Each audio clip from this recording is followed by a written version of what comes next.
계속해서 본문의 관용을 중심으로 말씀을 전하겠습니다. 관용, generosity, 너그러움은 상황을 통제하는 자가 베푸는 덕입니다. 재판관이 있고 죄인이 있습니다. 죄인은 관용을 구하는 거고 재판관은 관용을 베풀 수 있는 위치입니다. 1만 달란트 빚진 자와 왕의 관계도 마찬가지이에요.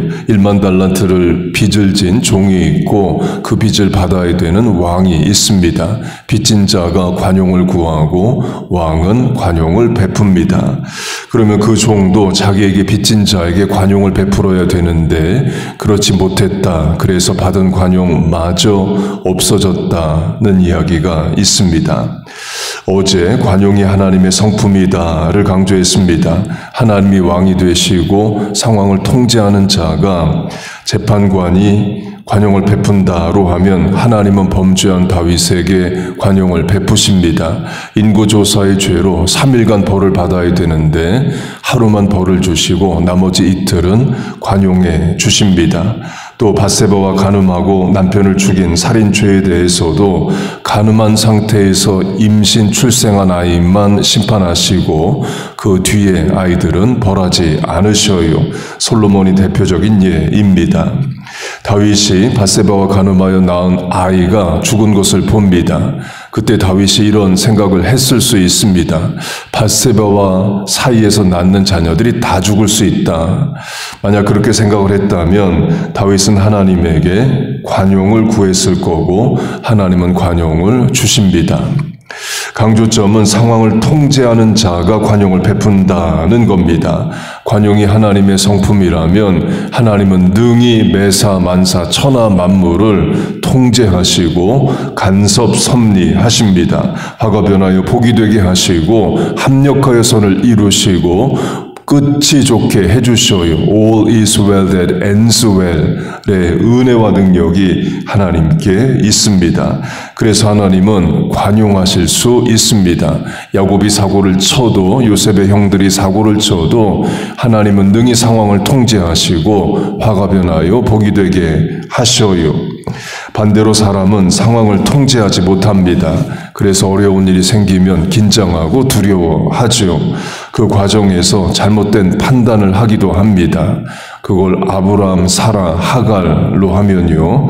아브람과 사라가 이 사고를 칩니다. 하나님이 아브람과 사라에게 아들을 주시겠다 했는데 그걸 못 참고 하갈이라는 종을 통해서 아들을 낳고자 합니다. 하갈이 임신하자 하갈은 여주인 사라를 멸시합니다. 여주인은 하갈을 학대합니다.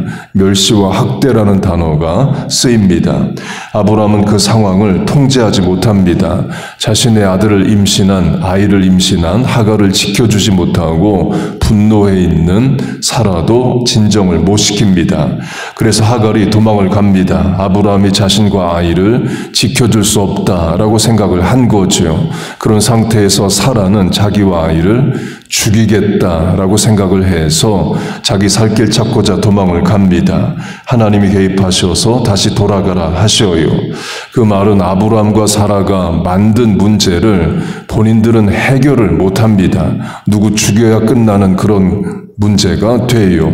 그러나 하나님은 그 상황을 능히 통제하시고 관용을 베푸시죠.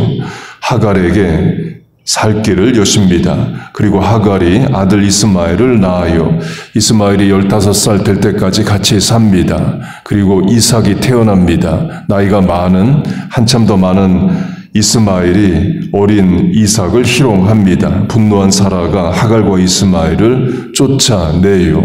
이 상황도 아브라함은 통제를 못합니다. 근거는 하갈과 이스마엘이 쫓겨나갈 때에 떡과 물 한 가죽 부대만 줘서 내보냅니다. 하루치 양식과 물만 주고 내보내요. 그 말은 하갈과 이스마엘 입장에서는 죽으라는 소리와 같습니다. 당시 아브라함 집에 칼을 들고 전쟁에 나갈 수 있는 종이 318명입니다. 양과 소를 목축을 하는 종들도 또 많이 있습니다. 그러면 하갈과 이스마엘을 내보낼 때에 종들도 몇 명 붙여주고 밤에 잠도 자야 되니까 텐트도 몇 개 주고 또 당시 화폐로 쓰이는 은이나 금도 내주고 양과 소도 몇십 마리 주고 그래서 내보내야 그 엄마와 아들이 살죠. 그런데 떡과 물 한 가족 부대만 내서 주고 내보내면 그건 죽으라는 뜻입니다. 하루만 지나면 떡과 물이 떨어지죠. 밤에 잘 수 있는 텐트도 없습니다. 안전을 지켜줄 종들도 없어요. 그래서 창세기 21장을 보면 하갈이 방황했다고 말합니다. 어디로 가야 할지 앞으로 어떻게 될지를 모르는 거예요. 그리고 가지고 나온 떡과 물은 금방 떨어집니다. 물이 떨어졌다 말합니다. 이제는 목말라 죽는 거죠. 그래서 하갈과 이스마엘이 웁니다. 하나님이 관용을 베푸십니다. 다시 한번 살 길을 여셔요. 눈을 밝히셔서 우물을 보게 하시고 그 뒤에 인생을 살게 하십니다. 창세기를 보면 하나님이 하갈과 이스마엘을 저주하지 않으십니다. 다 살 길을 여시고 너도 큰 민족을 이룬다. 그렇게 약속을 해 주셔요. 그 상황을 통제 못하는 아브라함은 관용을 베풀 수가 없습니다. 베풀 능력도 없어요. 그럼 누가 관용을 베푸시느냐? 상황을 능히 통제하시는 하나님이 관용을 베푸십니다. 두 번이나 하갈을 살려주셔요. 아브라함과 사라가 저지른 일을 수습은 하나님이 하십니다. 상황을 통제하는 자가 관용을 베푼다를 세상 이야기로 하면요. 3M이라는 회사에 스펜서 실버라는 화학자가 입사를 합니다. 항공기 제작에 필요한 강력한 접착제를 만들라는 과업을 받고 연구비를 가지고 풀을 만들어요. 그리고 풀을 만들었는데 이상한 풀이 됩니다. 접착력이 있기는 한데 떼면 쉽게 떼어지고 자국도 남지 않습니다. 처음에는 실패한 풀로 여겨집니다. 연구비를 받고 연구비만 날린 거예요. 그 상황을 통제할 수 있는 사람은 스펜서 본인이 아닙니다. 사장이 통제할 수 있는 거죠. 사장이 관용을 베풀면 스펜서가 계속 회사 생활을 하는 거고 사장이 관용을 베풀지 않으면 또 실패의 책임을 지고 퇴사할 수 있는 거예요. 확대 적용하면 그 상황을 통제할 수 있는 분은 하나님이십니다. 하나님이 관용을 베푸시면 스펜서가 사는 거고 하나님이 관용을 베풀지 않으시면 스펜서는 실패한 인생으로 끝나는 겁니다. 하나님이 관용을 베푸십니다. 그 풀이 실패가 아니라 성공이 되게 하셔요.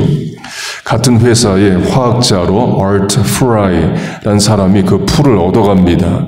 이 사람은 교회 성가대를 했는데 책갈피를 늘 성가대 악보 사이에 넣었고 또 자주 빠져서 불편했습니다. 그래서 이 스펜서가 만든 풀을 성가대 책갈피에 사용을 해서 책갈피로 쓰고 또 책갈피를 떼내면 풀자국도 안 남고 그렇게 성가대 책갈피용으로 그 풀을 사용하다가 이 풀이 실패가 아니라 성공이란 걸 깨닫게 됩니다. 곧 만들기는 스펜서가 만들고 대중화 사용의 가능성은 예수 믿고 성가대하는 아트 프라이가 엽니다. 하나님이 지혜와 또 명철을 주신 거죠. 20세기 최대 문구류 발명품이 됩니다. 포스트잇이 그겁니다. 여러 분야에서 쓰입니다. 그 스펜서 본인은 실패한 줄 알았지만 상황을 통제 못하지만 하나님은 다른 사람을 통해서라도 상황을 바꾸시고 화가 변하여 복이 되게 하십니다. 이제 내 인생, 자녀 인생으로 적용하면 나는 내 삶을, 자녀의 장래 미래를 통제하지 못합니다. 내 몸인데 내 몸의 건강도 못 다스립니다. 기분, 감정도 내가 통제를 못해요. 불안하고 두렵고 분노하며 살아갑니다. 이때 우리를 진정시키고 안정시키는 분은 하나님이십니다. 그래, 하나님이 살아계시지, 아버지가 되시지, 인간 부모가 못하는 일을 하나님이 행해 주시지, 무능한 내가 아닌 전능하신 하나님이 내 인생을 돌보시지, 로 불안과 두려움을 이기게 하십니다. 능히 상황을 통제하고 바꾸시는 하나님이 계시기 때문에 오늘도 우리가 살아가는 거예요. 그게 기도의 이유고 동력입니다. 하나님이 계시고 하나님 때문에 내가 오늘을 견디고 이긴다는 겁니다. God controls everything. Everything is in God's control. 하나님이 모든 것을 다스리고 통제하셔요. 그래서 하나님은 우리의 삶을, 자녀의 인생을 능히 통제 변화하십니다. 여러분 믿습니까? 그 하나님의 관용이 상황을 통제하시고 인도하심이 우리와 자녀들의 삶에 충만히 은혜로 임하기를 주의 이름으로 축복하고 축원합니다. 아멘. 기도하겠습니다. 하나님 아버지, 무능한 인생에 전능하신 하나님을 의지합니다. 내가 저지른 일도 수습을 못하는 그런 어리석은 인생이 능히 상황을 바꾸시고 관용을 베푸시는 하나님의 개입과 도우심을 간구합니다. 주여 우리를 불쌍히 여겨 주옵소서. 우리와 자녀들의 아버지가 되시고 장래의 길을 인도하는 인도자가 되어 주시옵소서. 그 하나님을 믿기에 오늘도 소망을 가지고 살아갑니다. 우리를 도와 주옵소서. 이 아침에 간구하는 기도에, 마음의 계획에, 소원에 응답하여 주옵소서. 사명에 합당한 능력을 구하오니 주여 도와여 주옵소서. 예수님의 이름으로 기도하옵나이다. 아멘.